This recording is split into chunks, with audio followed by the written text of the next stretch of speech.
fabulous day on WCNT 880 AM on the FM dial. I'm so happy to have you with me here and me with you. Whether you're at home, at work, at play, it doesn't matter because it's time for some good old-fashioned... Lovely. Do you want it? No, you're fine. Okay. Thank you for joining us, honestly, and congratulations as well. Your album, Live at Salvation Studios, is almost a year that's old. old, yeah. It's a year ago. It was. I don't know if I'd call it an album. It was a little EP. Yeah. It was just the idea of like booking a day in the studio and just being like, take me and a clarinet player, Yeah. and just do some songs. It was so much fun. That was such a nice day. Has it been a year? It's almost a year, I believe. Huh. Yeah. I can't even remember when we filmed it. But I remember it was sort of warm, but not quite.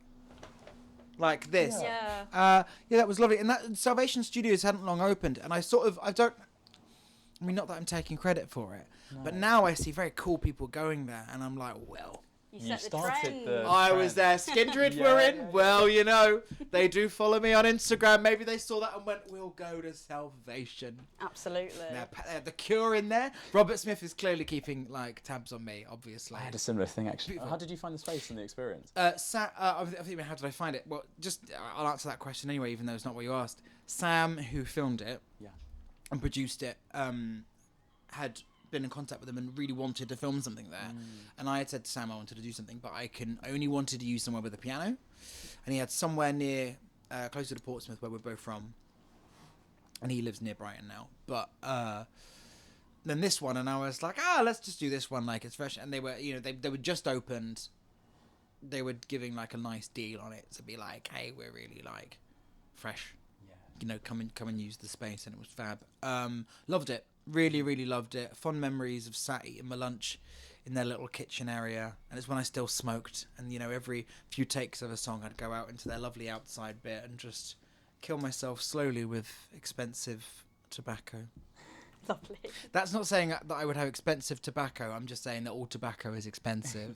That's what I'm expensive. saying. Very, Yeah, as an That's why you've got- ex-smoker now. Ex-smoker.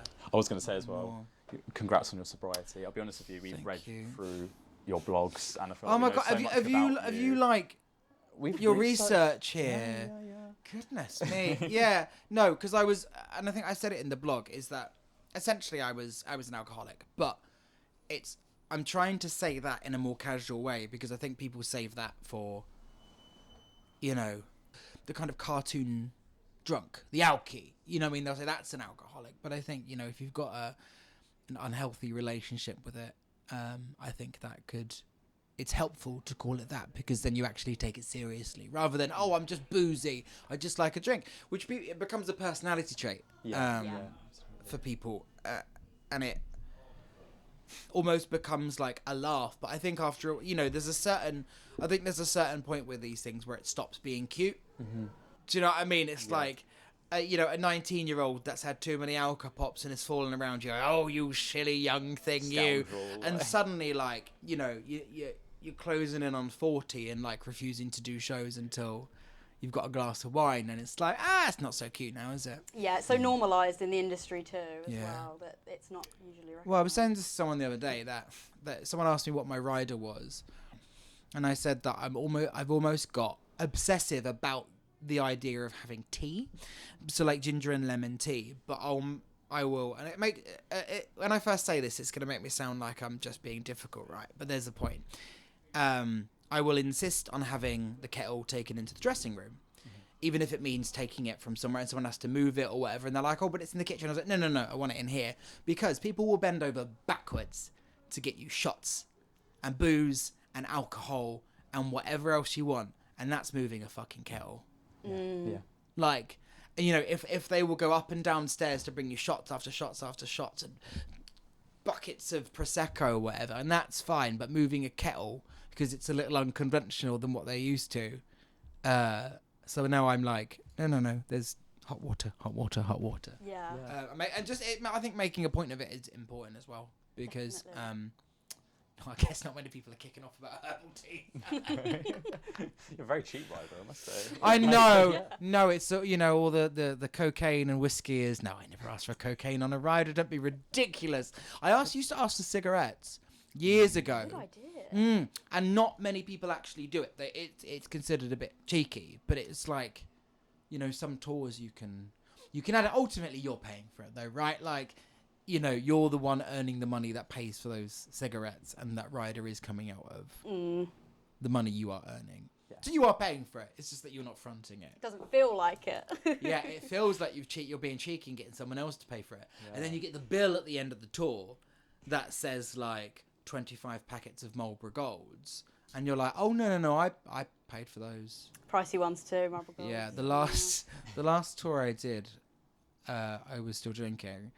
And it was basically going for a bottle of whiskey every sort of two, maybe 3 shows on a good one.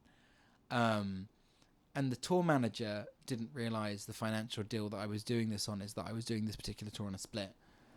And he was like, oh, no, get the nice one. You know, they're paying for it. And about halfway through the tour, I was like, you know that I'm paying for all of this, right? He's like, oh, okay. And then apparently he'd been sort of taking the piss with stuff for himself as well, thinking that someone else was paying for it. Yeah.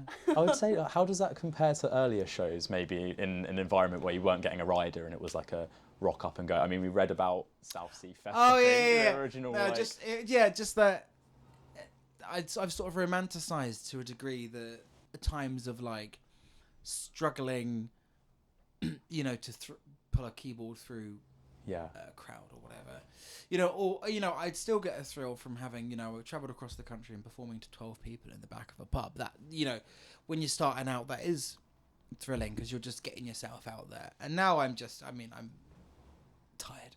I'm a little more highly strung now, but there is a certain, in hindsight, charm to like getting ready in cupboards and struggling, and there's something sort of deeply. I mean, I love the sort of DIY aspect of it, and there's moments where I go, I could do that again, and then I'll be like mildly inconvenienced with something. I go, no, bring out the Marlboro Golds. No, yeah. Yeah, it's so easy to look back on, isn't it, and fondly. Yeah. Now I just, you know, it's just, I mean, all I'm doing backstage now is just sat in chairs, like thinking, just doing this, like, oh, isn't this nice?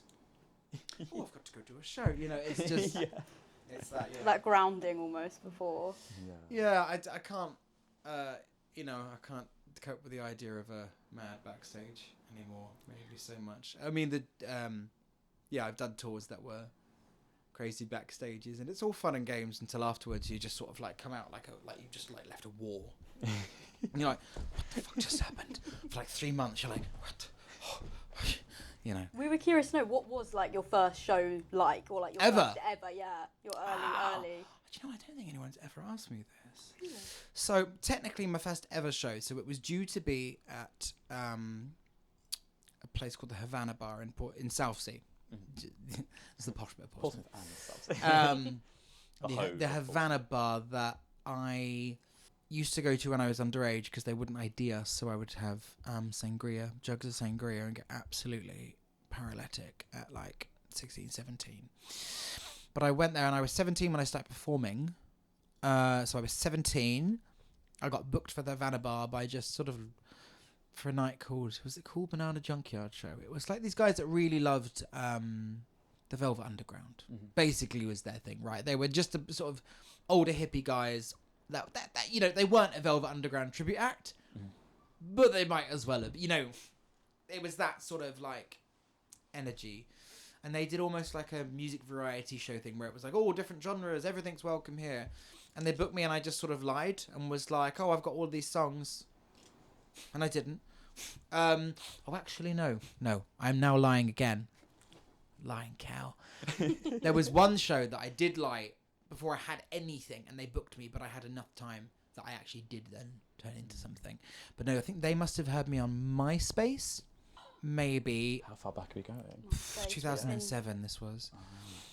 But then that was supposed to be my first gig, but then at the last minute, someone I knew needed someone at the last minute to do a show at a place called the Black Bar that then became not the Intrepid Fox. It was something Fox. But it was, the side room was called the Black Bar. And I did like 3 songs because that's all I had. Yeah. There. For my first ever gig. And then it was the Havana Bar for the Banana Junkyard Show. And then I did a Battle of the Bands at the Wedge Rooms in Portsmouth, which is what I consider sort of my spiritual first proper gig. Because I love that venue, and I'd seen so many bands and artists growing up there that to be on that stage was, and to be backstage there, like to see what a backstage was like at this venue, that these amazing artists, at the time it was people like Jan Tiersen and Regina Spektor and Tim Minchin. It was people that went on to be like huge. Who did I saw Patrick Wolf, Breed. I can never remember if it was 66 or 77. Never happened. Yeah, we just had to cut filming because they were trying to film it in 4K, which is a really lovely idea, but the camera overheated. And then we had it. Yeah, and the thought was lovely. And then they took behind the camera here, took a lovely. There's a fly attacking me. Had a lovely sort of shortbread moment themselves, and we all just sort of sat silently and just listened to the sound of the shortbread, wasn't it? And then they were just saying, they were like, oh, this is all very DIY. We haven't really got much of a budget. It's because they're spending it all on shortbread. That's what it is. And I think it is actually very charming that you've just taped a light to a chair. And that sounds like I'm taking the piss out of you. I know that is, but it's just the tone of my voice. Well, I think it is very charming that you've taped to a chair. And I do think it's very nice that you've done this and what you're doing. There is an effort to it. And you're making... Can I swear? I've already said fuck, haven't I? Yeah. You're making shit happen.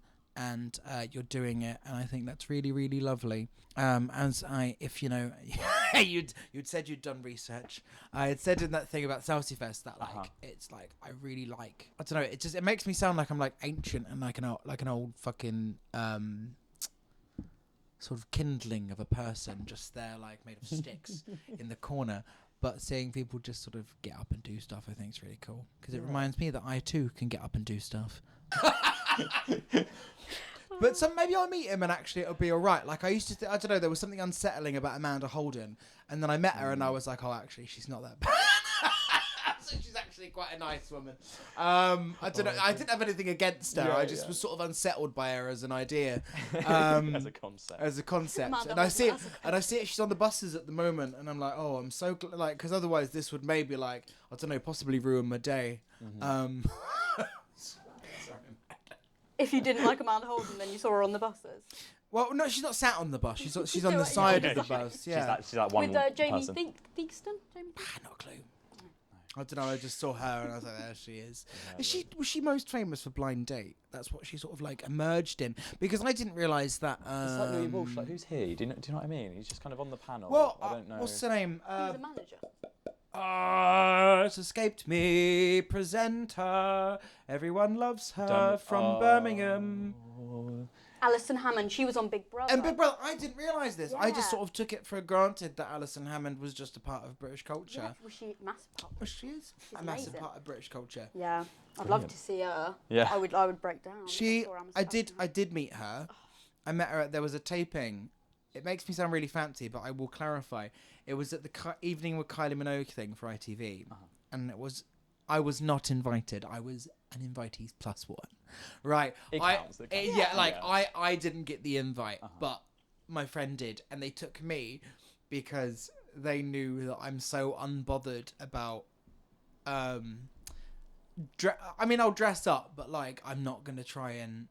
If they pulled like a massive look, like a themed look and stuff, and they wanted someone with them that wasn't gonna feel competitive, and they were like, "You're just gonna turn up in a suit, aren't you?" And I was like, "I'm just gonna turn up in a suit," and they were like, "Great." Lovely. And they were like, "You'll take pictures of me on the red carpet." I was like, "I will take pictures of you on the red carpet." I got to meet Alison Hammond. I was thrilled.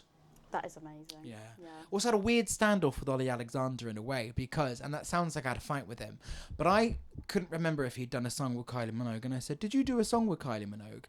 And then he went, "Oh, thanks for streaming, Joe."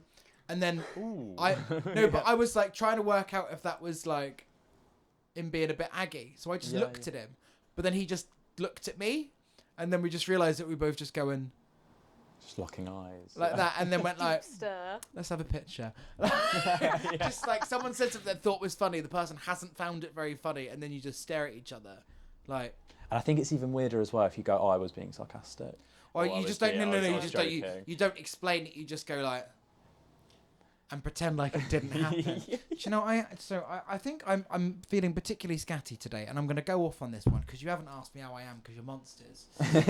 I have, because I work quite dramatically.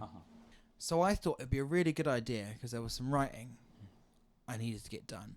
I was like, I'm going to play like a role-playing game of help, I'm an artist and I've gone mad and I've isolated myself. I was going to ask you about this. Yeah. You went to a dead-end seaside town. So I did go to a grotty seaside town. Yeah. And the reason I went to a grotty seaside town is because there's something seaside towns do better than anywhere else, which is hotels that once had a grandeur to them that is now really gone. Like, love that. Stained carpets. The carpet is the same from the 70s. yeah. It hasn't Royal changed. stayed there, but no, they really promote that bit, but they don't Yeah. mention that it was like 1875, right? And that musty kind of aroma. I love it. Yeah. And I was like, right, it's cheap, and I got a sea view suite, right? Which sounds fancy, and it was. It just means that there were 2 rooms of like equal wonkiness, and I was stood there at the window just like watching the sea, and it all got like really existential. Yeah. And I was just watching the sea go in and out and in and out, and I was just looking out the window, and then I suddenly just sort of looked a bit down, and there was a man staring up at the window looking at me. So I panicked and just sort of backed off, right?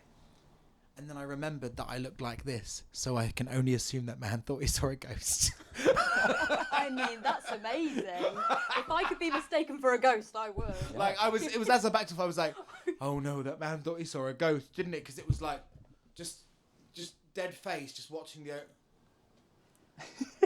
You saw the colour sort of draining from him. I'm not even... The thing is, I'm also too scared to say where I went, because I called it grotty. We can bleep that out. Do you want to bleep it out? We can bleep it out if you want to, yeah. Ready? Yeah. Oh, I knew it was going to be... You're going to have to bleep every time we say it out. Excellent choice. My favourite thing I saw, and again, there was something... I went to a... I mean, they're not sponsoring this, but one of my favourite moments was I needed lunch, and I just didn't trust any of the independent-looking places in the centre. So I went to a Pizza Express. And there is nothing quite like... There's a joy I find in being in an empty chain restaurant in a dying high street. Just in this massive Pizza Express, there was like 2 people over the corner, 2 people over there, like it was kids, and then some people that were like must have been in their 80s at youngest, right? Maybe the paid actors as well. Probably paid actors. Yeah. And I was sat there, and I think the woman didn't really know what to do with me, because I bought a magazine, I had a little notebook, and I was just sort of, doing my thing, and I was just, and I was like, I wasn't a coffee and a pizza. Yeah. She was like, all right.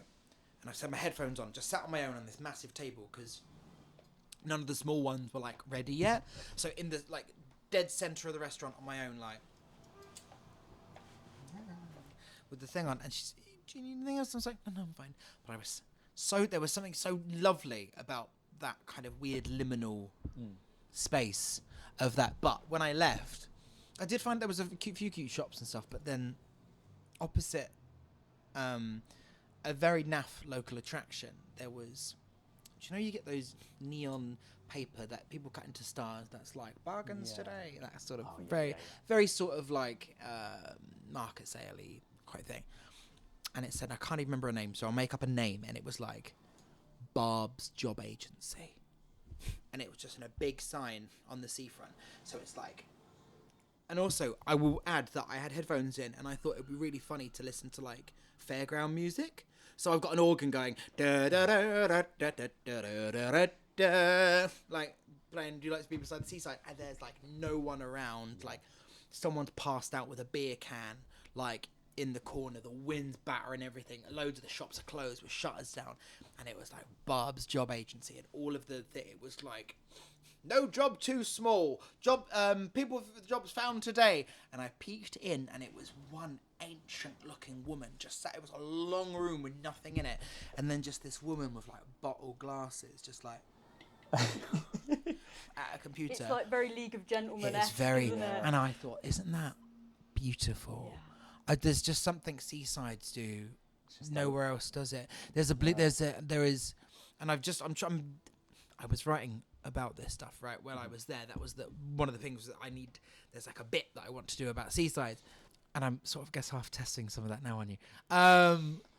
There's something not necessarily aggressive, but there is something that feels that has a level of hostility about seaside towns. Doesn't matter how nice they are, there is always an element of something being a bit wrong. Do you think it feels like adjacent to like a small village? Very cliquey, very self-contained. Well, it's like that clash of the joy that you're supposed to be experiencing in It's the summer. because it's seasonal. Yeah. Right, Exactly. I think it's seasonal and it's othered, and also there's psychologically speaking, there's a thing about it.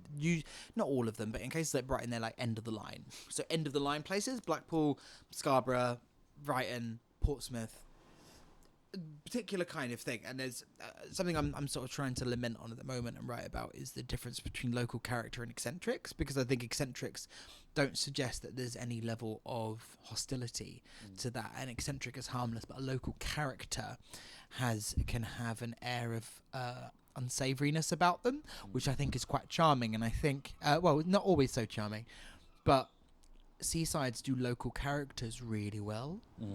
As well, do you know what I mean? Like, because there's always something, and we're all playing a little part of that. Like, I was playing a part of that from that man looking up at the window of this old, dilapidated, once grand hotel, and they thought they saw a ghost. Like, there's something about seasides and just the kind of sadness mixed with the joy. It's like on a grey day. Yeah. I mean, the weather was horrific when I was there, and that kind of light entertainment, Blackpool, I'm quite frightened of, really.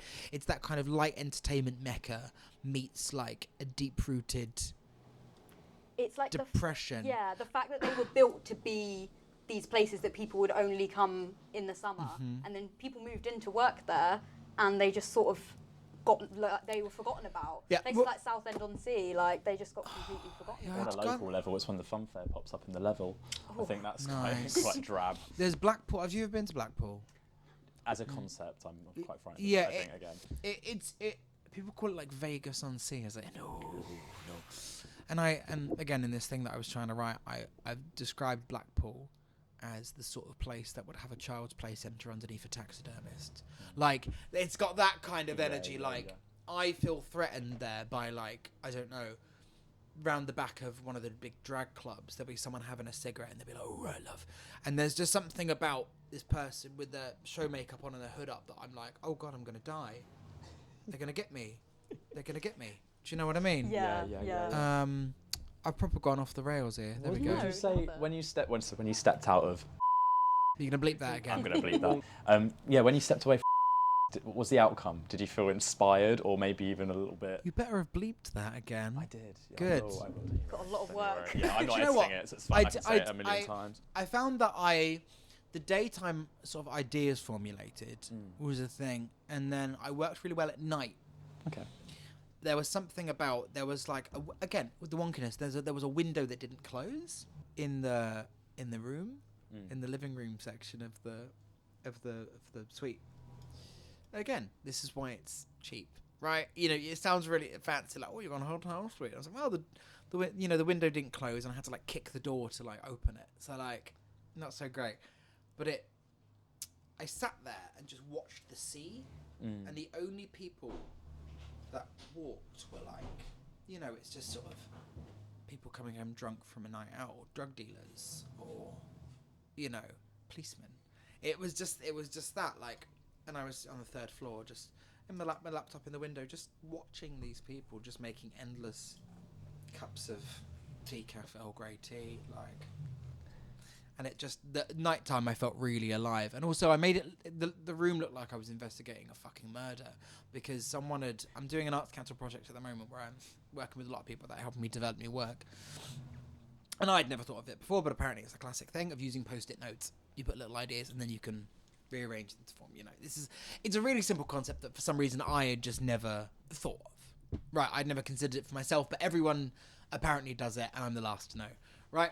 So the room looked like I was investigating a murder, because I just had post-its all up the wall of just stuff like one that just said, I hate Blackpool. And then, I don't know, man dies behind a bin, seagull eats his eyes.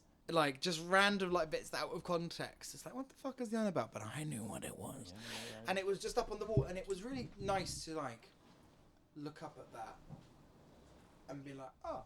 And then I get up and rearrange it, and then as I was writing a thing and putting stuff together, you know. I mean, you really paint like a picture of that.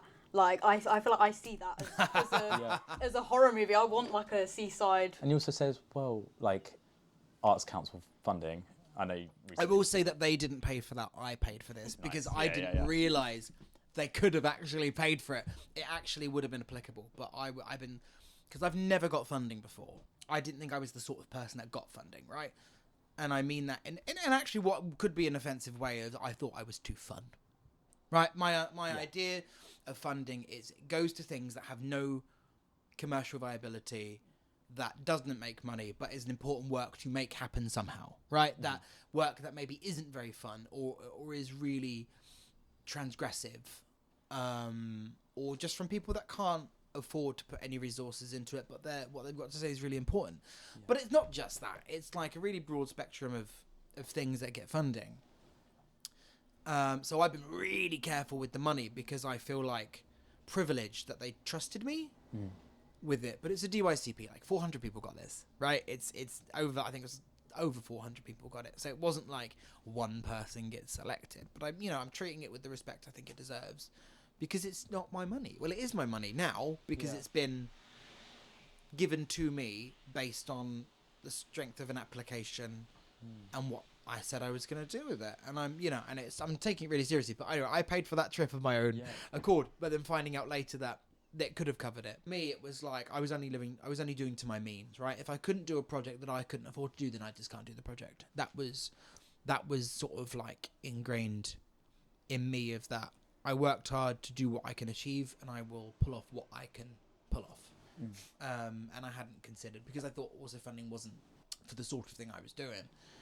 So I hadn't considered it, So, I'm just essentially getting for a highly specific tax rebate. No, it's National Lottery. It's quite a lot of the funds come from.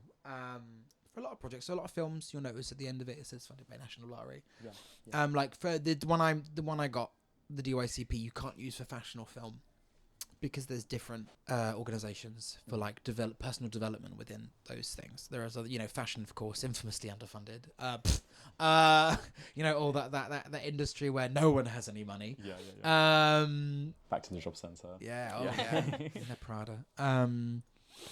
But what was the point of what I was saying? But it was a personal development thing. So it was, I went for it because I feel like I kind of lost the plot a bit, or lost a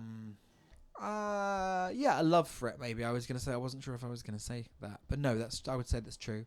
I'd sort of lost it a little bit, where I was like, I don't really know what I'm doing, and I had a management that was, in hindsight, pushing me in the wrong direction, right? And then they would deny that they were doing that. But the reality is that's what in hindsight. And if they're listening to this, oh well, like too bad. Because in hindsight, that's how it felt. Yeah. Do you feel like with that funding now, do you have some exciting irons? I feel more myself. That's the point of it, is the personal development, right? It's not about projects. So like me going away and writing, I learned things about myself and my process and the people I'm working with. So there's someone I'm working with on dramaturgy that I still don't really know what dramaturgy is, but I'm just aware people do it, right? It's the theory of presenting performance and the theory of performance. So it's they're saying things to me that if I had any background in theatre that I would have known years ago. But hearing it now is really helpful because it's helping realign myself with what I can achieve or what I could do.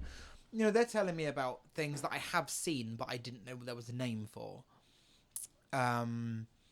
Or they told me about the post-its. It's like just little simple things, or realising that I was utilising really classic theatre techniques without actually realising I was doing it. But then if someone points it out, you then know how to use it more effectively rather than instinctual, which is helpful as well. But they also analysed me and was like, oh, you talk about this a lot, you seem to have this. And then that's in my head. So I'm then realising that there is recurring themes. And recurring themes is helpful because then sometimes you can make a show. or you make a thing because if it's a recurring theme, clearly it's something you're interested in, and then you start seeing it in other things. So like a recurring theme for me is unpleasantness, right? And that, and in a really broad term, not unpleasantness as in just being rude to someone, but like reveling in dodgy seasides. You know, a job agency of one woman that's, you know, her sight is so bad, her glasses are this thick, just sort of shaking like a dying dog at the back of a room. Yeah. Do you know what I mean? Yeah. Or like, you know, someone working somewhere that's got like a wooden hand. Or do you know what I mean? Like sort of like mundane unpleasantness, sort of like in a way. The finer details that really make a place. There we go. That sums it up quite nicely. yeah, sort of wretchedness and like hotels that are, you know, well past their prime. I love it. Yeah, and I suppose like in more of your recent work, I think we've seen a lot more of your personality and your special interests like shining through. I really wanted to mention the Wizard's Tango.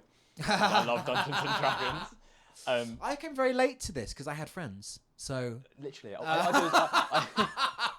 we were just talking about this before. Actually, you want to get involved? Yeah, I said this. So I'm going to go on a tangent. I said that at a show where I said, "Oh, yeah, I was quite late to it because, you know, I had friends growing up." And then my friend Ellen, she does a thing called Oxventure, so it's like a big D&D thing, and she's Outside Extra.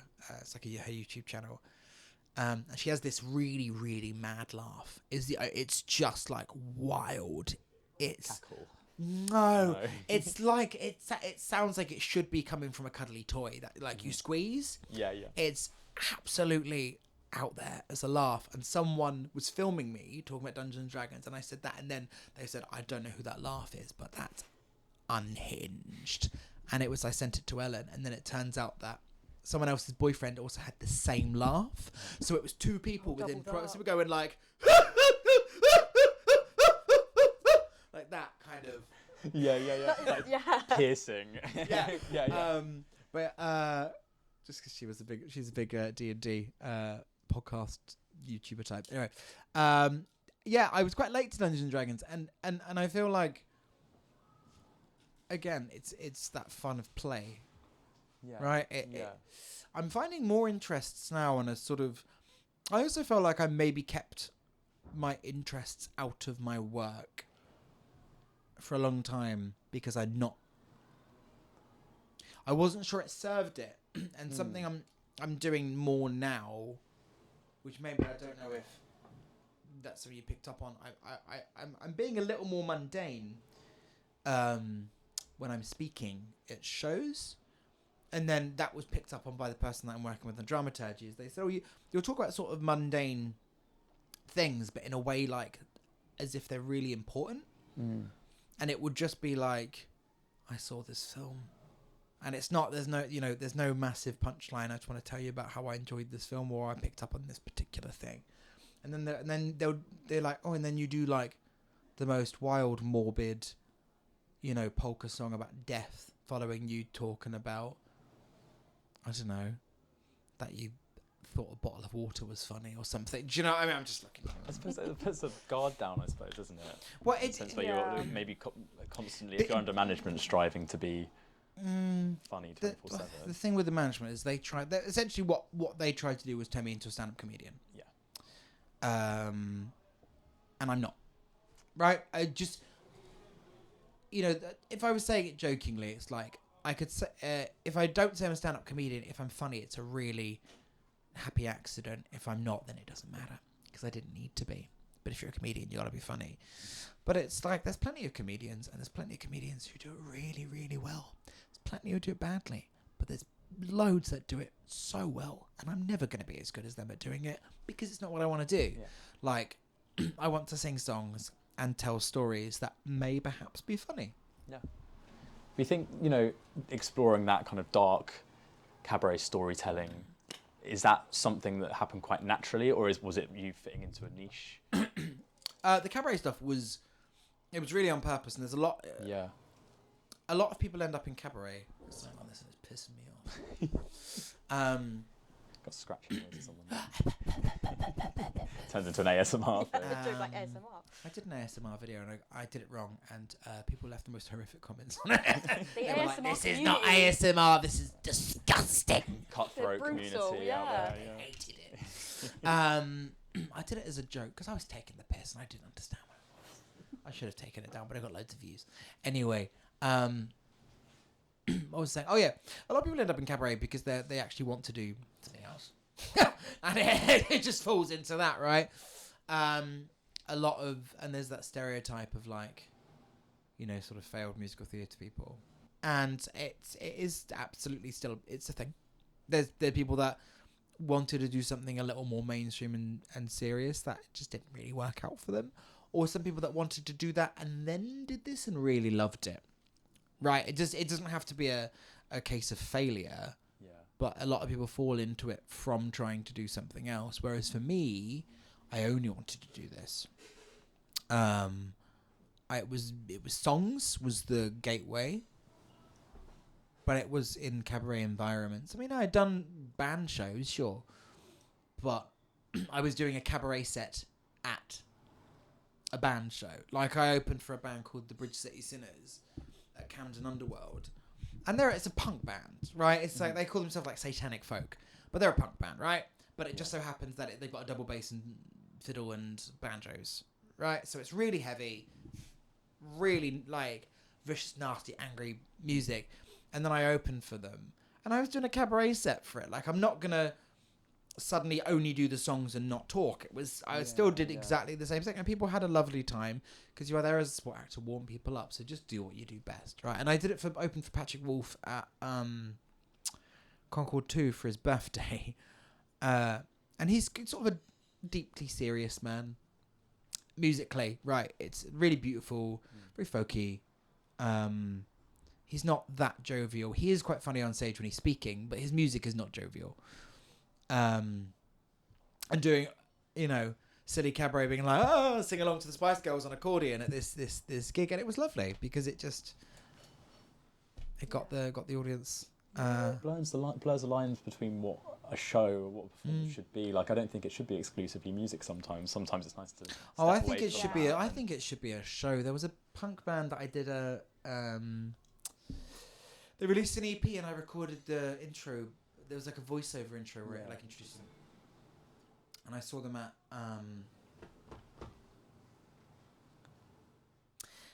I'd never been there before, but I walked past it. I didn't even realise it was a venue.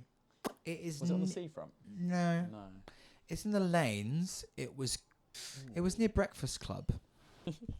What was it called? Pipeline.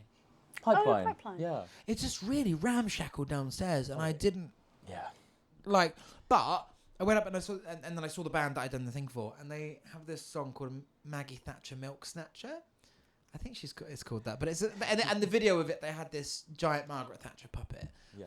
And they're performing to like 12 people. That, you know, the room fits 15 at a push. Like it's tiny upstairs, and it's this punk band doing this song. It's like 12 people above a bar, and then they have someone in the puppet at the back of the room getting ready to go through, and it was like that element of a real show to this. More immersive. It was so fun. Yeah, just like like Juarez, isn't they it? they were you know, they do sort of orchestral punk music, right? Is their thing, and they were just doing songs, barely speaking between, and then suddenly this Margaret Thatcher puppet comes out, and it adds an element of theatricality, which I thought was really Olé. Yeah, we wondered with the Kleines Kabarett that you have at Komedia as well. Do you go about choosing the performers? Yeah. There's always such a variety, and like, what's your process? Well, I started that show because, and it was the beginning of sort of starting to act out against being managed. Really, actually, was the start of that. Is that I needed something that was mine, and I made it really clear. And I was like, you have no involvement. This is my event, and it was because I love seeing what other people do. I love discovering artists, and I didn't have a platform to put them on. And I thought, well, I love I used to put on shows before. I hadn't done it for a few years, and I was like, I'll do it again. And I wanted a cabaret show that I know that I will attract the sort of people that will accept what I would reasonably put on. Is the way I could describe it. And actually, people really misunderstand this. And the other day, I got someone emailed about doing the show that were like, essentially, I'll get people that be like, hello, I have this miserable act that's 7 minutes of bloodletting. Would you book it? No, that's not what but they just assume because it's like dark, right? They'll be like, oh, it's dark. It's like, no, it's not. It's surreal and it's silly.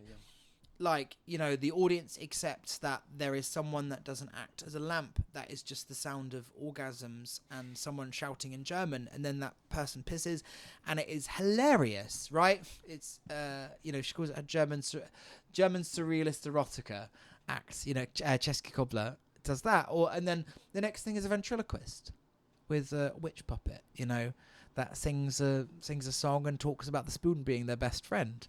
You know, they've got a spoon with a face on it, and it's silly and it's weird, and it leaves people going, what the fuck just happened? But also they've had a really nice time. Yeah. It's, you know, the show is supposed to be entertaining and enjoyable, but I know that I attract the sort of people that if I do put someone dressed as a lamp on stage, they're going to be like, yeah, cool, we accept that. You know, and everyone has a lovely time. And also the show is midweek, which I think was a really clever. Because no one's going out midweek unless they really want to. Yeah. You put it on a Friday, that's when you risk having shit. You put it on a Friday, you risk having shit audiences. Saturday, you risk having shit audiences because people are just looking for something to do. Yeah. If they're coming to it on a Tuesday or a Thursday, they've picked that. You know, they know what they're going to see. And therefore everyone has a much nicer time in the audience, you know. Did you feel quite nervous, I suppose, on the lead up to the first one? What did you feel like? No, I was thrilled. I love hosting. I love picking acts. I love hosting. So I know I've assembled a good show. Yeah. Because I've picked everyone, and it's all people I know that I know are excellent, and I'm getting them to do the best thing that they do. And I won't often sort of creatively direct what they do. I just know that I booked someone that does good things. Yeah. At Halloween, we did a themed one, and then I booked people based on what I think they could do with a theme. And then I meddled no more. I just said, it's this, which, you know, it's the classic monsters, which monster do you want? Or what do you think about doing a Wolfman? And they went, yeah, great. And then they did something really cool with it. Like, it was a now retired drag king called Bojangles, who they did a Wolfman act, and it was all about kind of cycles of the moon and transitioning and periods. And it was just really clever and artsy and insightful. And it was just because I thought, oh, they'll do something really great with a Wolfman. And I went, there you go. And they did. So yeah, I get really excited about Kleines Kabarett. Kleines Kabarett. I get told off for that as well. Yeah. Yeah. I wanted to give the gift. Really the gift? Because we went on a tangent, but really the gift of laughter. On the D&D conversation we were having, we've got your present. This is just genuinely, we passed a shop and we're like, okay. We've actually selected that. It took us about 25 minutes to find I don't want to rip the sticker. You can rip the sticker. This is an unboxing. Yeah. Yeah. This is, we were talking about the whole sponsorship thing. No. Do you know, actually... Oh! We've got you some dice, some Dungeons and Dragons dice. We picked them out very purposefully. So much so the bloke in the shop was like, are you okay? And I suppose the risk involved is that you don't actually like it anymore and you think it's really sad. No, I love it. I went to go see Call of Cthulhu recently live, which is another TTRPG. And I bought one of everything from the merch stand afterwards. I was like, well, this will be another new one to play. Oh, yeah. That's the ASMR that people were wanting. Absolutely. Yeah. You're going to forgive These the are beautiful. Oh, and we thought they resonated with you. I don't know, the colours and the... Yeah. Do you know what? These are all colours that I enjoy. These are all colours I would wear on my eyes. And there we go. That's it, you know. I knew it. I was very particular. I would wear this one. This one would go on a lip. You should do a whole D&D inspired. Like a rhinestone on a ring type situation. Oh, well, how fun would a big ring with the D20 be in it? That's be fucking massive though, wouldn't it? They do. They sell metal sharp dices. Yeah, and you can really hurt yourself on them. Yeah, that sound painful. Learned the hard way. That would be a bit big, wouldn't it? Just kind of. You wouldn't get your hands in your pockets. It's pretentious, and I like that. It's very in your face. Yeah, no, but it seems like a just good glue that idea. on. Maybe you would just get half of it and have the 20 on the front. But it seems like a good idea. But then you're like, Yeah. like, there are rings that massive. I like wearing rings, but like these are the flatter ones. Like I have ones that really go up, and it's just like I'm gonna rip my trouser pockets. I am. I'm gonna rip my jacket pockets, and I'm gonna be furious. I like that. Have you only really had bands on here before, haven't you? This is very sort of band-esque stickers. Band-esque. And look at me, sort of reformed. Yeah. Reformed old. We're pushing the boundaries of. No, I mean I used to. Doing Most of my work used to be live. Yeah. Music gigs, really, in the early days. Really, a very early Brighton gig. Again, I mentioned it in the Great Escape thing. Was the venue doesn't exist anymore. I think it's like a restaurant now. But when I opened for a rockabilly band, I got bottles thrown at me, and good on them because it was awful that I was there. Like it was a bad mix, and rockabilly audiences aren't famed for being particularly delightful. Oh, Yeah. I mean, there was one that I used to do this event in Southampton when I lived in Portsmouth, and it was sponsored by Cointreau. I remember that, and it was sort of a rockabilly burlesque show where they would have like a band, and it's the guys would turn up for the band like it was a couple of middle-aged blokes with flat tops, and then I was the host for the burlesque bit, and they just had to fucking deal with it. But there's Because you were a bit of goth, weren't you, when you were younger? A bit, yeah. Yeah, reformed now. Probably should insert a photo. Always been a bit that. Yeah. I was never. So you get lots of like. So no, the Dresden Dolls were a big thing for me, where they kind of made me realise that you can be more than one thing. That they were, they're a punk band, but it's also cabaret music, and it was the idea of, that there's the theatricality with while making banging music, which it was a real eye opener, and that I realised I could it was, when subcultures aren't so much a thing anymore. I don't think they are, which is a shame because I love gatekeeping. No, no, when I was a teenager, it was like you liked Cradle of Filth, but you're not allowed to like Fall Out Boy because you like Cradle of Filth. That sort of thing. And now people can do whatever they want. Like you can buy Slipknot t-shirts in like fucking Zara. It's weird, but I was people were getting the shit kicked out of them when I was a teenager for wearing a Slipknot t-shirt. Yeah. And now you can buy it in the high street. Which I'm just waving this around. I bought a My Chemical Romance t-shirt from HMV. Yes, I did. But it was nice. Underappreciated, I think. A HMV. Well, t-shirt I selection. thought you meant My Chemical Romance. I was gonna like, say. are you fucking joking? Yeah. Have you Underground. lost the plot? Underground. What an underrepresented underground act. My Like, Chemical oh my god, have you heard of My Chemical Romance? Do you know what? I saw My Chemical Romance at Portsmouth Guildhall. I'm going to start getting really jealous now. It's Yeah, the point where 2005. Oh, Oh no. It was the three. your ears. Fuck off. It was the 3 Cheers to Sweet Revenge tour. Yeah. So I saw. I mean, this was a 1,500 capacity venue, like whatever, something like that. And now they're doing like stadiums. Yeah. Not So arenas, stadium. Just to like put us back on track. yeah, What thank you, track? Christian. Remainder of the year goals. What can we expect from you? Just to wrap things up. Survive.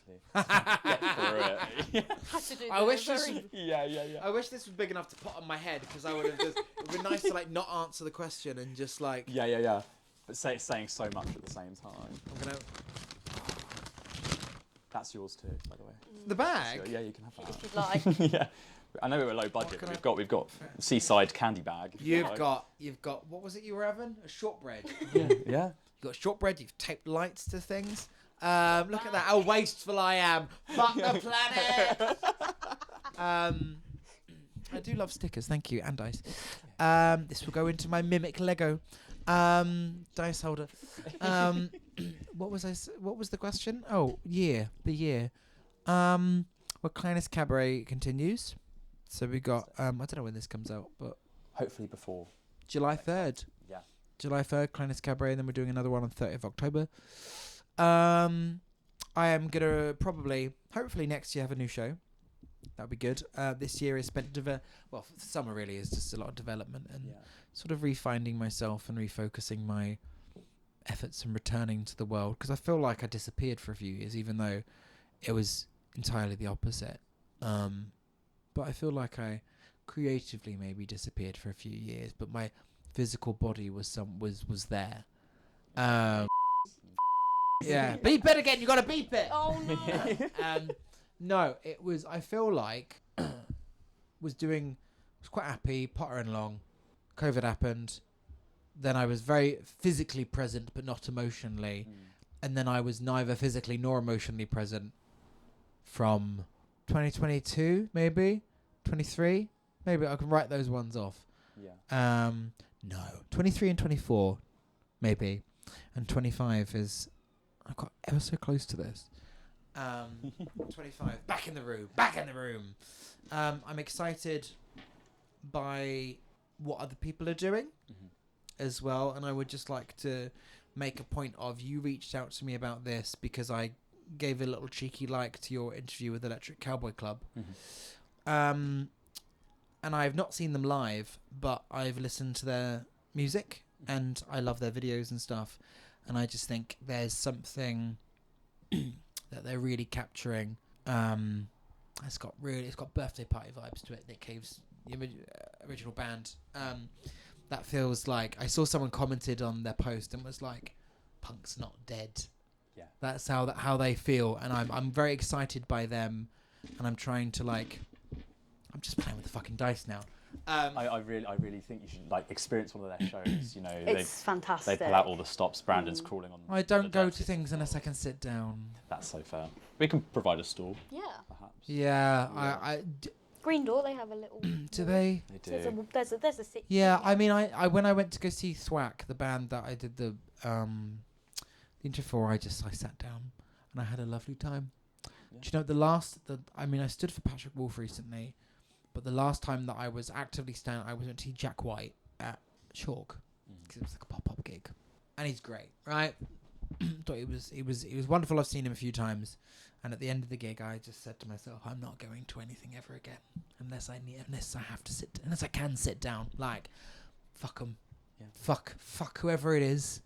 I'm sitting down. But no, then I did go to a Patrick Wolf gig, and that was worth it. That was beautiful. I just started. Sorry, we're supposed to be wrapping this up, but I don't know what's happening to me lately. But I went to this Patrick Wolf gig, and there was something when he started doing. I don't know how familiar you are with him. Look it up if you need to, because of the early 2000s significance here. So it was 20th anniversary of a particular album, and then one song started towards the end, and it was just like the collective joy.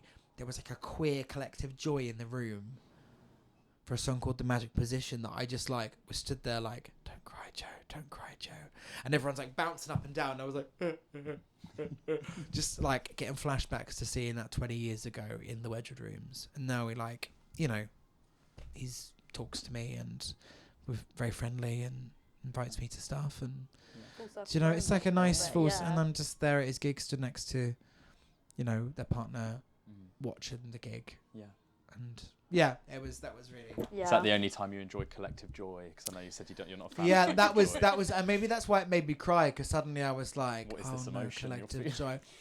No, I mean it's getting to I don't want to be involved. Yeah. It was the thing, when I went to see Skindred and they did a thing where people take their tops off, and the Newport helicopter, Benji calls it, and they take the tops off and spin it out. I was like, I'm not doing that. I'm just going to stand at the back near this, what's the word? Aircon unit that was leaking. That was nice. That's what I remember most about. No, that's awful, actually. I actually really loved the Skindred gig. It was so much fun. Yeah. I wear the t-shirt I bought to it all the time. Bought from it all the time. That's a weird... Sorry. Again, you said this was going to finish. That's the strangest crossover I've ever done. And it really shocked people with me interviewing Benji, the singer from Skindred. And it was just there's a subsection there of people that like me and like Skindred that just went, what? Why is this happening? In what universe are you and Benji with? And he was lovely. He was great. He sent me a message afterwards saying he's had really great feedback for the episode. And then he invited me to their gig. So You never know what will happen. Yeah. Did I think I was going to be interviewing Benji Webb? No. Did I think I was going to be interviewing Sophie Ellis Bextor? Also no. But wonderful nonetheless. I've got her phone number. Let's end on that note. God. Brilliant.